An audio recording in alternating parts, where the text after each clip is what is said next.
I would like to move into the introduction of our distinguished speaker today. If you don't know me, my name is Paul Wright, and I'm honored to be the CITRIS director. The other thing I should tell you that most of you know is that this is being webcast to our other 3 campuses, UC Davis, UC Santa Cruz, and UC Merced. So that means it's a good idea, as I often make the little joke, to eat gracefully because you're on television somewhere as you're eating your burrito. We also have our standard talk on Friday, the I4 Energy Series. And as you know, we have our annual Big Ideas flyer, which we have a total of $45,000 to award this year for outstanding student proposals. So do consider an application. Today we're honored to receive Dr. Arlene Blum, who is a visiting scholar at UC Berkeley's Department of Chemistry, and she's the executive director of the Green Science Policy Institute, GSP. Just going into an informal area now, Arlene is an extremely well-known scientist and mountaineer throughout the country. Her work on green science policy has already been able to ban 2 cancer-causing chemicals that were used as flame retardants on children's sleepwear. And many of you may not know that for many decades now, the fire departments and the fire regulations around the country have caused more and more fire retardant chemicals being added, probably to the very furniture that you're sitting on today. Now, don't rush out of the room, but it's beginning to show that there's obviously a delicate balance between fire retardant chemistry and the cancer-causing effects of the products that are embedded in furniture. So Arlene has led a lot of important new regulations trying to create that good balance between fire retardant behavior and between cancer-causing chemicals. And naturally enough, what happens in society is the cheaper products that are used by socioeconomic groups that don't have much money that are most vulnerable to this really bad situation, which she's going to describe. As an individual, she's best known as for leading the first American and all-women's ascent of Annapurna 1, which is considered to be the world's most dangerous and difficult mountains. She's also led the first women's team up Mount McKinley, was the first American woman to attempt Mount Everest, and has played a leading role in more than 20 mountain expeditions worldwide. So for all of us in this room who see ourselves as working on information technology on the impact of society, what better person to introduce than someone who is both a distinguished scientist and a distinguished social entrepreneur. So please join me in a warm welcome of applause for Arlene.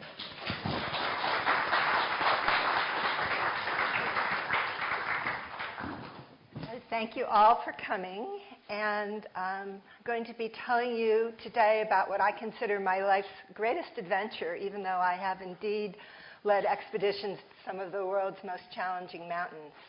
And it's about protecting our health from toxic chemicals in products. And this picture shows a fire. A fire, like a terrorist event, is very frightening and can sometimes be used to make things happen that might not otherwise happen. And the research I've been doing has been in partnership with Vitimus Brabrauskas, who got the first PhD ever in fire science here at UC Berkeley, and is really the father of fire science, our country's leading fire scientist, because by crossing boundaries, combining chemistry, public health, and fire science, we can learn things that we would not learn if we were only looking at one field. So I'm just back from an environmental meeting in Rhodes, Greece, and the slogan from that meeting I found very interesting for our institute. They began, since it was Greece, saying all learning divorced from justice and other forms of virtue would appear to be villainy rather than wisdom. And indeed, the area where I've been working, toxic chemicals, there is an enormous amount of science, but almost none of that science reaches the decision makers who make decisions about chemicals that directly impact our health. So the model of the Green Science Policy Institute, our model is that we collaborate a lot with the industries that use chemicals, furniture, foam, electronics industry. When they say there's a problem, they come to us. We find research scientists to partner with. We write peer-reviewed papers. But then we also take the peer-reviewed papers as a basis for white papers, fact sheets, op-eds to communicate the science to public press decision makers, leading to changes in policy to protect health. And we're actually going to be describing today a large number of examples where we were able to change policy using this model, which is something that is not so often done in the scientific world. So the problem we're dealing with is that chemicals in America, on average, are not effectively regulated. Let me just ask you, how many of you think if there's a chemical in your shampoo or your toothpaste, somebody is making sure that it's not harmful to you? How many of you believe that? Okay. A few. How many of you believe that the EPA can know there's a cancer-causing, extremely hazardous chemical in a product you use every day and they're powerless to do anything about it? Sadly enough. Foods, drugs, and pesticides are regulated in America. You might argue with how well if you look at things like methyl iodide, but they are regulated. Other chemicals, the regulation before they go out in the world is governed by one law called TSCA. It was passed in 1976. 62,000 chemicals were grandfathered. You're okay. And these chemicals really cannot be regulated. The EPA spent a number of years trying to make a case to regulate asbestos, which was overturned in a lawsuit. Now, we don't use asbestos because of lawsuits, but the EPA cannot regulate asbestos. Is that surprising to you? New chemicals, they have 6 weeks, often with no data. There's no requirement. As you see, of the 20,000 new chemicals, 85% have no health data, 67% have no data, no requirement for data. The EPA has 6 weeks to make an opinion without data. If they are very concerned about the chemical, the company is required to produce data over a 4 or 5 year period, during which time the company can sell and produce the chemical to pay for gathering of the data. And it's very difficult for them to regulate. So the class of chemicals I work on, which I think is incredibly interesting, are organohalogens. So how many of you don't know, or I should say, how many of you do know what an organohalogen is? Do people know? Okay. Anyway, it's a chemical where you have bromine or chlorine bonded to carbon. That's a very strong bond. These kinds of chemicals tend to be very persistent, fat-loving. They tend to go in our bodies and stay. There's something called the Stockholm Convention on Persistent Organic Pollutants, where about 150 countries have to agree to ban a chemical. Only 21 chemicals have ever been banned. They are all organohalogens. So this is a red flag sort of class of chemicals. And I personally believe that if organohalogens, before an organohalogen is put into a consumer product where it will end up in our bodies, there should be some health information, or they should not be allowed in consumer products. That might seem like an intuitive thing. If we were able to do that, we would have a much healthier population. What are the reasons? This is work from David Epple at Stanford. Cellular defense systems like the cellular bouncers, the ATP binding cassettes in our cell membranes that keep toxins out, they don't recognize organohalogens. There are no naturally occurring organohalogens in mammals. So the cellular bouncers don't recognize them, and the detoxifiers that throw the toxics out of our cells don't recognize them. So they go into our cells and they stay.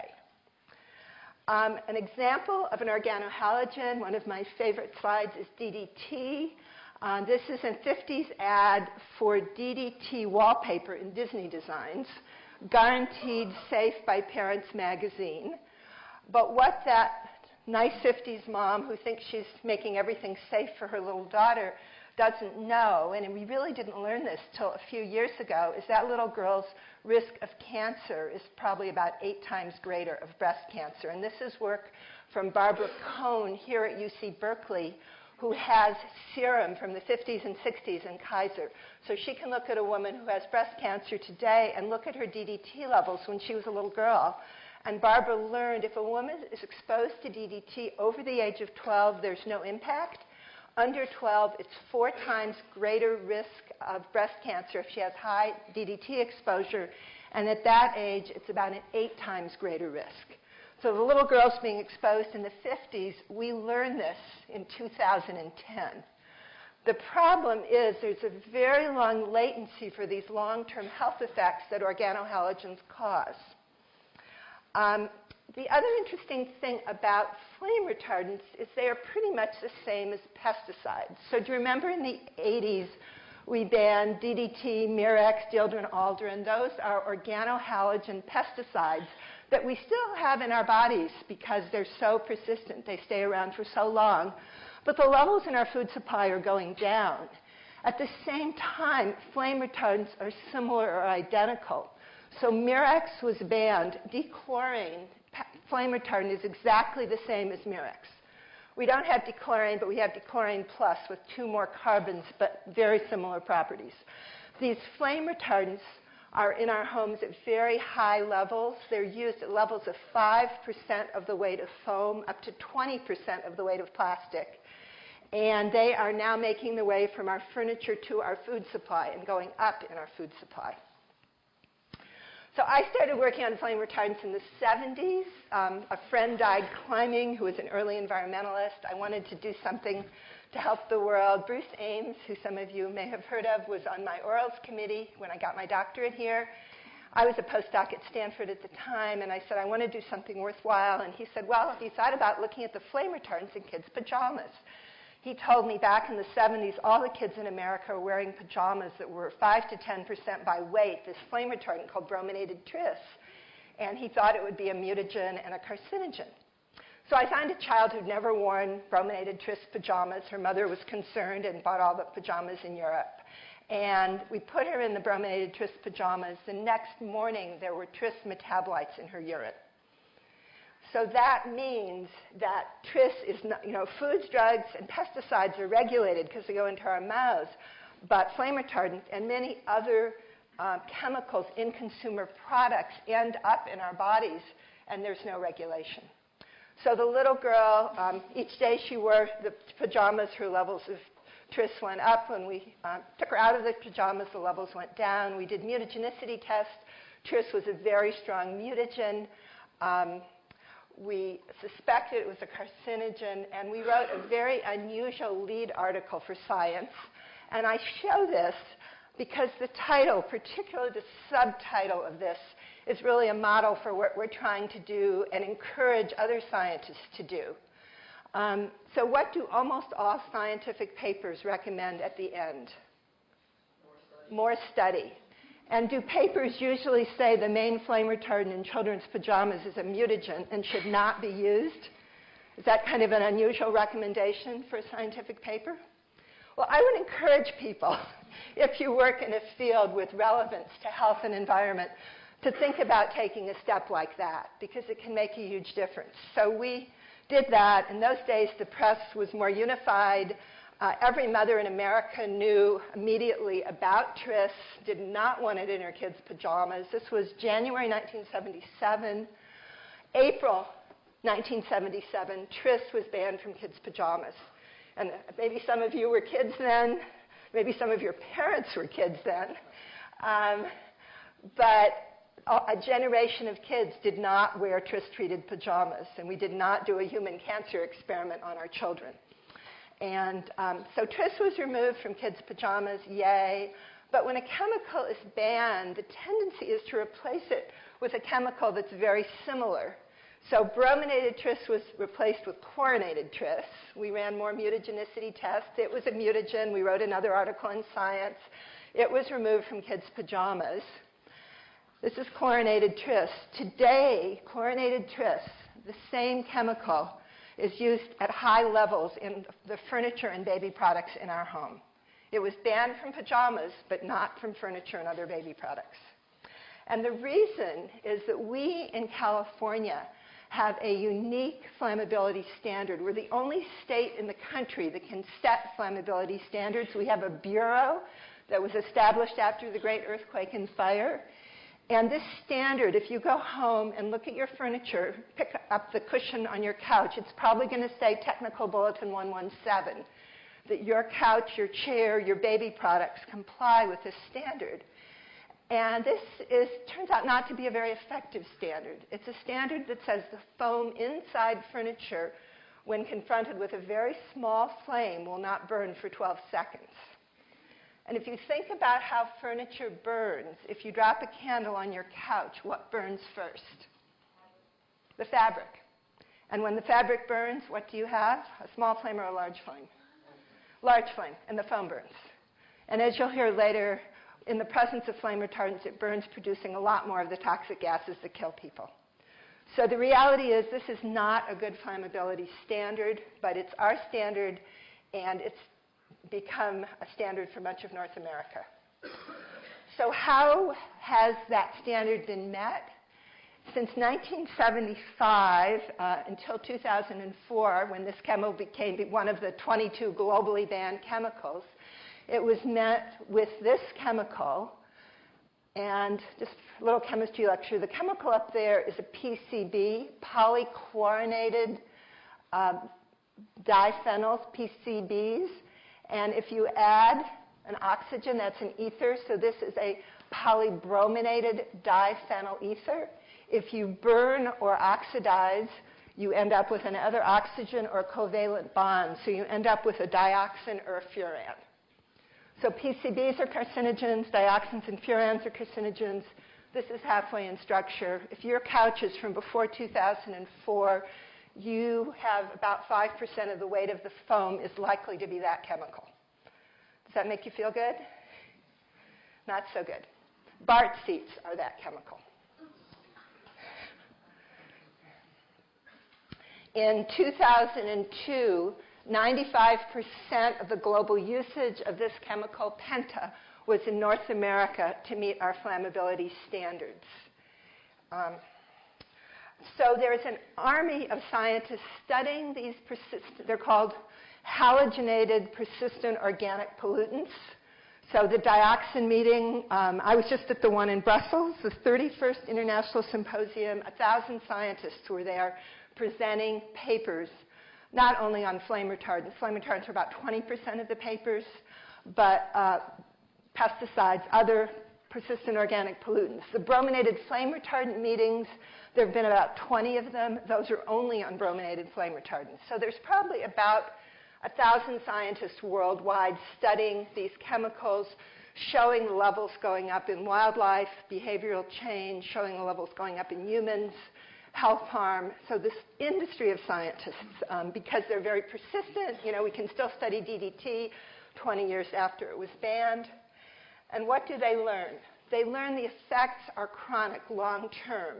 Endocrine disruption, neurodevelopmental effects, reproductive, immune suppression, thyroid hormone changes, cancer. This is in many, many hundreds, thousands of animal studies.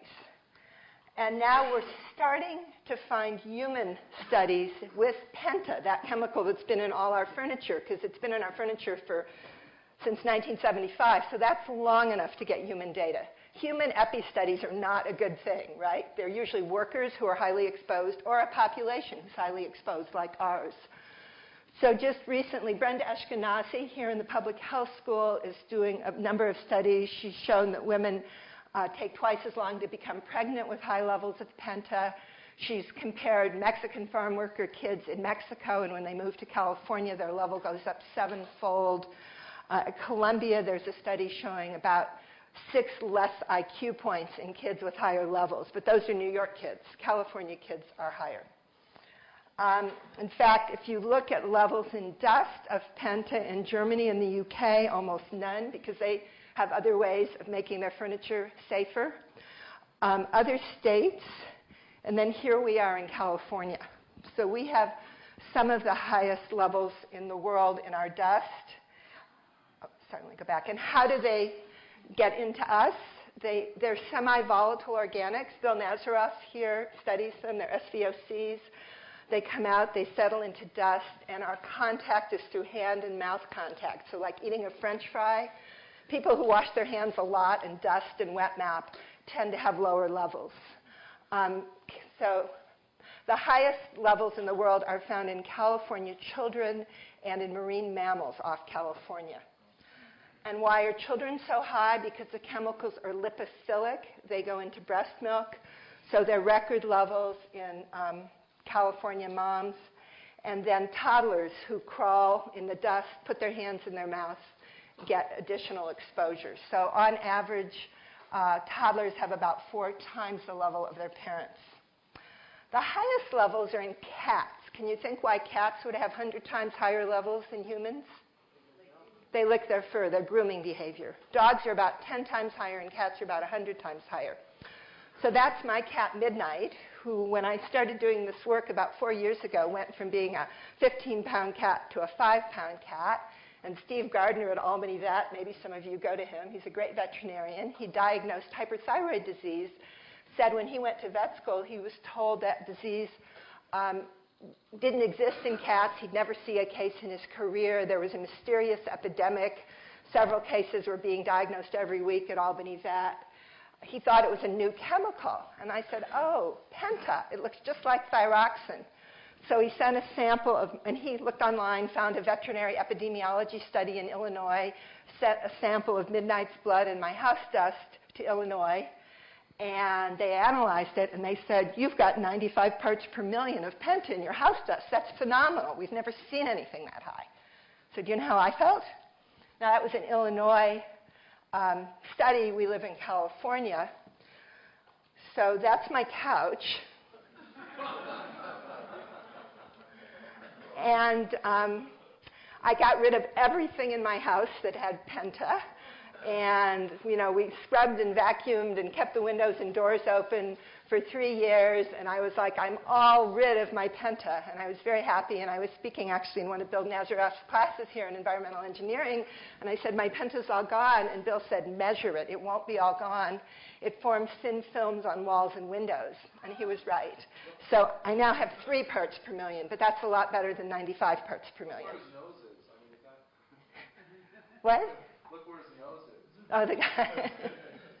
Well, you don't inhale it. It's actually hand to mouth. So if you're sitting on a penta chair, it will not go into you. It will go into the dust, and it's hand to mouth exposure. So when you land, so a big question for me though is, what do I do with my couch? And I kept it for a month or 2, and then I landfilled it. You know, what could I do? But the problem is the penta dust from our house washes into sewage treatment plants, and the landfill penta leaches out. And when NOAA looked, the whole coast of North America, they found high levels of penta in sediments, in bivalves, and that means they're going up through the marine food chain. And indeed, there are stories about fireproof harbor seals with incredibly high levels. And the seals have been having big die-offs. They have huge levels in their bodies. Is that the reason? We don't know. But this chemical that was primarily used in North America has become a global pollutant. It's in polar bears, Tasmanian devils, basically all top of the food chain predators have high levels. So right now, most of the penta that was ever made is in California furniture, indoors. And we get 80% of our dose is from indoor air and dust, 20% from diet. But this was a prediction that as time goes on, as we landfill our furniture, it's going to go out into the environment, and then the exposure will be dietary. And I think one important thing we need to do is capture this furniture. It's easier to deal with a couch full of penta than to deal with it once it's in air, soil, water. So some interesting analytic questions are, how do we best identify the penta? We're working on a quick screening method, maybe an immune assay. Then who pays for removing it? And then what do we do with it? Remember, if you burn it, you get dioxins, not good. If you landfill it, it leaches out. So, a young woman got her PhD here in environmental engineering trying to get bacteria to eat penta, but the bacteria choked. So we need better end-of-life solutions, and this is my joke slide. So if we can't put radioactivity in Yucca Mountain, maybe we can put our furniture in, but I think it would overly fill Yucca Mountain. So what did we do in the old days? We banned chemicals. An example, another big bad flame retardant is decabrominated diphenyl ether. It was banned after 6 years of work. The replacement is decabrominated diphenyl ethane, similar properties. Penta was banned in California in 2003, globally, but the replacements, chlorinated tris, the same thing we got out of kids' pajamas. In fact, today all IKEA furniture contains, if you have IKEA furniture at home that you bought before 2004, it has penta. Since then, it has chlorinated tris. And then a new brominated chemical, we don't know what it is, called Firemaster, where the company says, well, Firemaster is only half as toxic as penta. Great, we only lose 3 IQ points instead of 6. Is there a fire safety benefit? Well, if you look at this graph, the chemical industry goes, see, California has half as many fire deaths as the rest of the country. That's because of our furniture standard. Does anyone see a flaw in that argument looking at that graph? Look at 1980 when we started using it. The same. Why would California have half as many fire deaths? We don't have, right, we don't have space heaters, we use fireplaces. The real reason we have half as many smokers. Also, most fire deaths occur in the kitchen. We eat out in restaurants more. You know, there are many reasons. But we had half as many deaths in 1980. We have half as many deaths now. That doesn't prove anything, but if there were a big change, it might show up. So the severity of fires depends on heat release rate. And when you compare the peak heat release and the time to peak with samples, California foam means with penta or another flame retardant without, there's really no difference. That's my colleague Vito's work. I'm not putting in too much of that. An interesting, very interesting slide is if you compare no flame retardant and penta, the penta foam burns, takes 3 seconds more for it to burn, but it's got much greater fire toxicity. So you get twice as much smoke, 5 times as much carbon monoxide, and 50 times as much soot in the presence of penta. So what do you think kills you in fires? The typical fire scenario, you're in a hotel room, you smell smoke, you open the door, you see smoke, you close the door, and the carbon monoxide is what kills you. So we get a few seconds, but we get a lot more toxicity. And toxicity the whole time the furniture is in use in our homes, not just during the fire.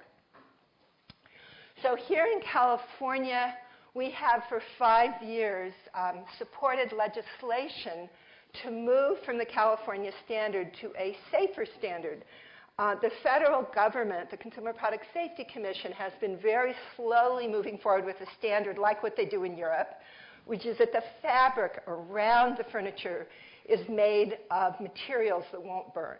So they basically say you can't use highly flammable fabric around furniture, and if you really want to use highly flammable fabric, you have to put a fireproof polymer barrier between the fabric and the foam. So this actually stops fires, no toxicity. Sounds like a no-brainer, right? So that's what they do in Europe. That's what the federal government is doing. And that is what we have tried to do. This was our most recent attempt. Mark Leno, some of you know, in Sacramento. And this legislation has been supported by the Health Officers Association of California. The furniture industry doesn't like using the chemicals. The foam industry doesn't like it. The firefighters don't like the chemicals. So basically, everyone pretty much has supported this legislation. And why don't firefighters like it? Firefighters have extremely high cancer rates, high levels of 4 kinds of cancer that are associated with exposure to dioxins and furans. And when the chemicals combust, you get dioxins and furans. So no one knows for sure, but the firefighters know that the chemicals don't help with fire safety. They're very concerned about their high cancer rate, so they would prefer not to have them. And they could see that a standard where you have fabric that doesn't burn makes a lot more sense. And yes? How do you make the fabrics non-flammable? Well, most all the fabrics in America are, just because of the weave and the thickness of the weave. So there's standards about, the industry has a voluntary standard for fabric. And I guess, according to the CPSC, about 90% of our fabrics do meet that standard. 10% that are highly flammable don't. And those they either have to stop using or put a fireproof barrier, a polymer barrier between the fabric and the foam. So it's much easier to make fabric non-flammable than it is to make foam. Yeah, it's all what the test is. And a candle flame test on foam, the only way you can do it is to add chemicals. And as you will hear, what the chemical industry really wants to do is have candle flame tests on everything in our homes, so we can have lots of chemicals. So in any case, everyone supports this legislation except groups like Californians for Fire Safety. And who are they? They send out mailers, full-page ads.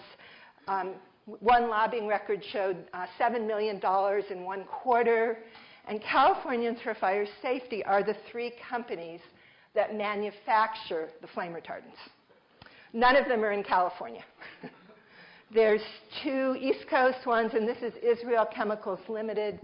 And the 3 of them work closely together in these huge PR campaigns. So the last time this legislation came up, on one side there were 3 lobbyists working for them. On the other side there were 40 firefighters, scientists, foam industry, furniture industry. And you know who the legislators voted for? The 3 chemical industry lobbyists. Why? Albemarle's profits up 377%, announced in Chemical Engineering News, from the sale of brominated flame retardants. And Chemtura will increase prices in all regions up to 25% to secure global supply and continued advocacy efforts. So do you know how much money they have for advocacy? They sell a few $1 million a year, 25%, because global supply isn't too expensive. We had an interesting class this summer where 14 Cal students in chemistry and toxicology did science and policy projects. And the Israel team, I asked them to research where the bromine was made, where it came from, what's the global supply, and they found these great satellite maps. This is the Dead Sea in 1973, and this is 2000, and that's where the bromine comes from. Israel Chemicals Limited owns that, and they're drying Dead Sea water to get bromine. So I think the global supply is not too expensive. Anyway, it's very interesting, though. One of the things we're doing is trying to encourage undergraduates and other students to do science and then to do policy with their science. So we're going to offer that course again next summer. Meanwhile, the bromine industry, I was just in Brussels where they have this huge marketing campaign to bring the California furniture standard to Brussels, to the EU. Right now, IKEA, who were supporting the change in California because they'd rather not have to put toxics in their furniture, wrote a letter saying we could not sell California furniture in Germany because of the toxics requirements. We have a Nordic fabric flammability standard that's effective, but there's this huge marketing campaign from the bromine industry in Brussels. I put on a science and policy meeting, and there were like 15 people there from the bromine industry a couple weeks ago. And they showed things like a TV special. The UK also has a flammability. The only places in the world with standards like this are the US and the UK. And so they show a UK couch that they say doesn't burn, and a Dutch couch they say does, and they run that on TV. But when the University of Edinburgh did the same test, the UK couch and the German couch, no difference. So we'll see what happens in Europe. But hopefully they will not adopt a California standard, and maybe they'll push back on their UK standard. So this all may sound a little depressing, but in my remaining 5 minutes, I'm going to tell you all the good news. By bringing good science into policy, we have been able 12 times to stop new efforts to have more flammability standards. For example, in California, we were for sure back in 2007 going to have our pillows, comforters, and mattress pads required to meet a small candle flame standard, with no information required on what chemicals would be used to meet the standard. So that's like pregnant women's beds. By the way, all those health problems are mostly during pregnancy. It's impact on the fetus. So the last thing you want are untested flame retardants in pregnant women's beds. And after 3 years of effort, lots of good science, lots of research, it was suspended last winter. So it can make a difference. The hardest thing I ever have done in my life, much harder than the ascent of Annapurna, which is said to be the most difficult mountain in the world, was the chemical industry had came up with the really good idea in about 2000 of making the cases around all the electronics in the world resist a candle flame. So how many candle fire deaths do you think there are in computers in a year? None. Nonetheless, this standard, and it was an international standards body with 30 countries voting called the IEC out of Switzerland, it had made its way through the standards body.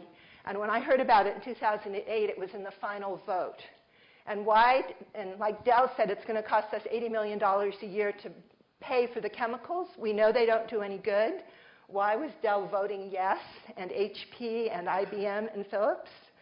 Because the chemical industry had gone to each one of those companies and said, if you don't show that you care about fire safety by supporting this new standard, we're going to run TV ads of your products burning, like the IKEA pictures, and say you don't care about fire safety. And all the companies said, sure, we'll vote for it. So I heard about this when it was in the final vote. There were secret votes in 30 countries, and we were actually able to stop it. Everyone said it's already passed. Everybody's been voting yes for 6 years. There's no way you can stop it. And we were able to stop it by writing a very good scientific paper. I will tell you, with some secret help from the electronics industry, people with names like Blade Runner and Parakeet, who actually worked for these big companies, were helping me write the paper. But don't let the chemical industry know. They were all terrified. But we wrote a really good paper. We sent it out. Well, we didn't know who to send it to in the 30 countries, but a friend of mine joined the American committee. We sent it to the American committee. The chemical industry wrote a terrible message about me.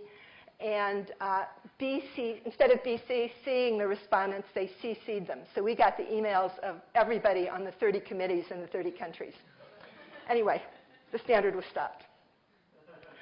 So right now what we're doing, we are working on baby products. Maybe some of you saw we had a paper where we looked at what was in 100 baby products, which we found 80% of these products contained high levels of halogenated flame retardants because the California standard applies to baby products. And I'm low on time, so I'll just say we did analytic work. We found chlorinated tris in 36 of 100, levels up to 12.4% by weight of the products.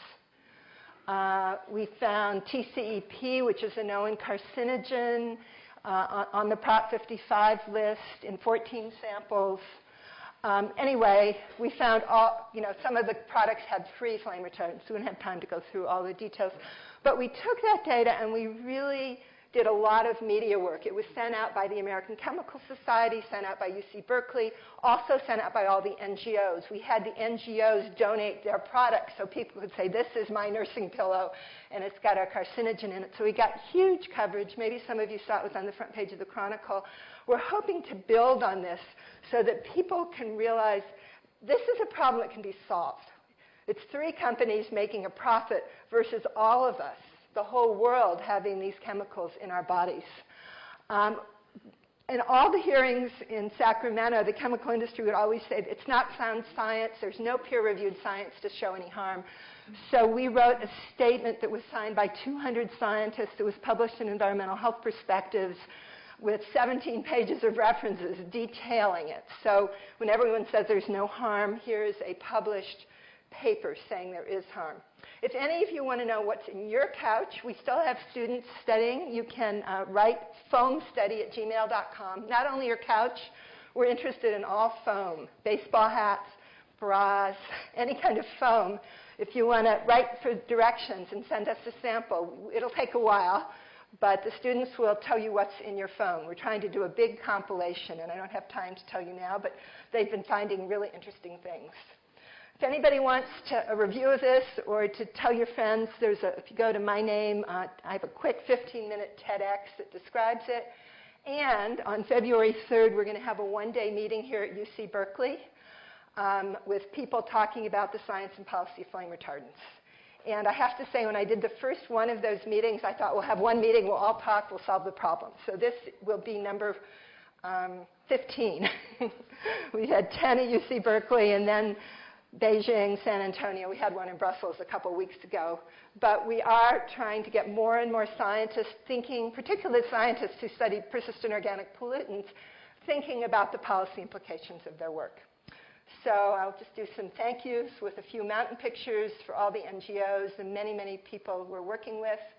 I have a clipboard back there with some mailing list signups, and I've asked for cards. If any of you want to get updates on the science and policy of flame retardants, about once a month we send out really interesting updates. I recommend it. You never know. You might decide that some of your research could be around persistent organic pollutants.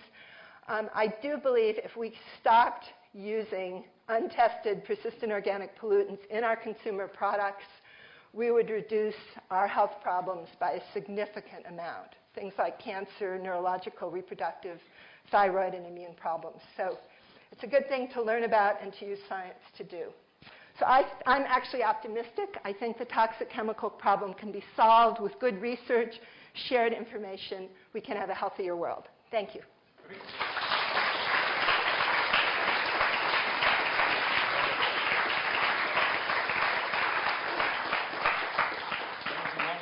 Let me introduce the question time. Questions from the floor, please. Yeah, right.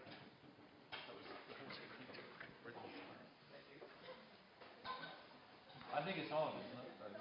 Yeah. Thank you for wonderful research and splendid advocacy. What does my home insurer think of flame retardants and take care? So that's a sad story. No one's asked that before, but it's a very sad answer, because I am optimistic that we will eventually get this California standard changed.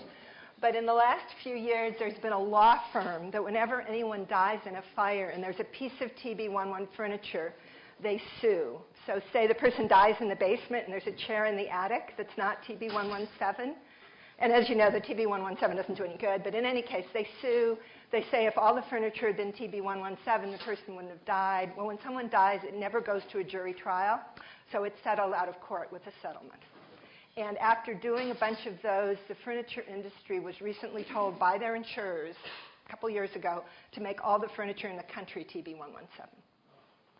So this is a problem.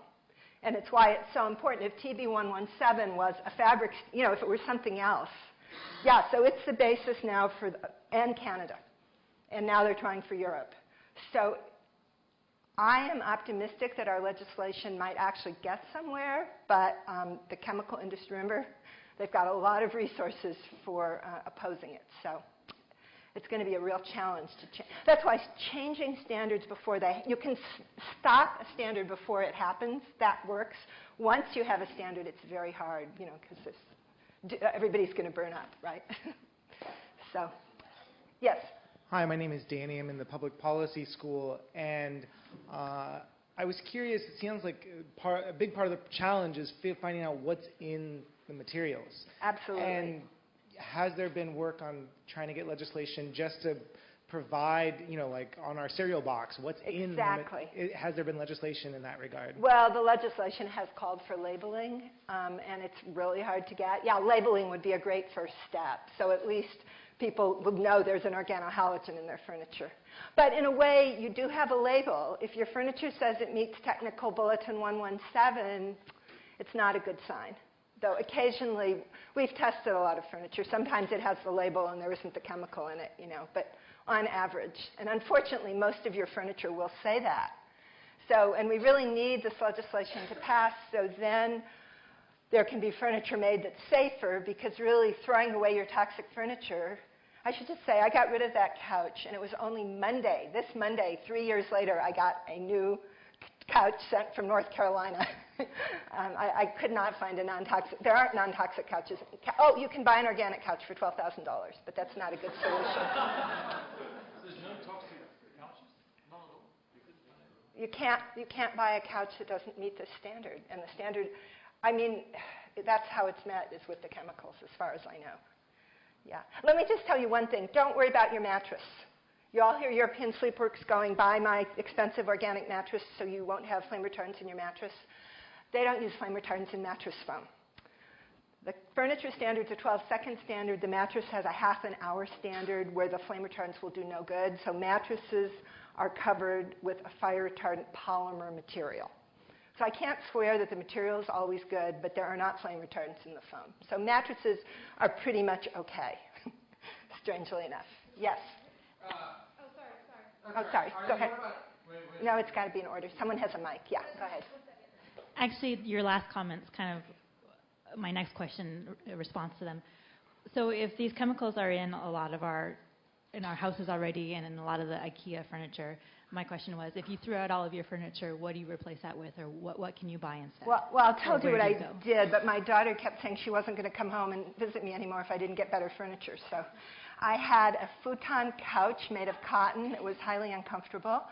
And I had polyester. I have wooden chairs, and then polyester doesn't flame. It naturally meets it. So I had these polyester chairs. So I stayed away from polyurethane foam, but there was no place comfortable to sit at home. So she's coming home for Rosh Hashanah, and I told her, we've got a couch now you can sit on. She's really excited. But it's been like several years. I mean, when I used to go to these hearings, I would sort of say, now, we really need to pass this legislation so I can buy furniture. Okay, actually, two questions. One of them, you go to a foam store where they sell, really? It's all treated? It's illegal to sell untreated foam in California. Okay. The second question, is anybody talking to Bart about this? I tried. They haven't called back because, they're changing all their seats because of the microbe problem, and they're thinking about plastic versus foam. Yeah, anybody want to take that on as a project? I don't have the bandwidth. But one person could solve the Bart problem. Do you want to do it? Everyone who suggests something gets to do it. That, by the way, we're just starting to get funding, but most of all this work has been done with great volunteers, students, interns. So whenever anyone asks a good question like that, I will tell you how to. It's just persistence. You have to get the message through to BART because they're deciding between hard plastic, which would be a better solution, and a new foam solution. So, good question. This has been a phenomenal seminar. I'm both scared and inspired, and I think there are many people in this room that want to help Arlene. So one more round of applause and more questions if you want informally.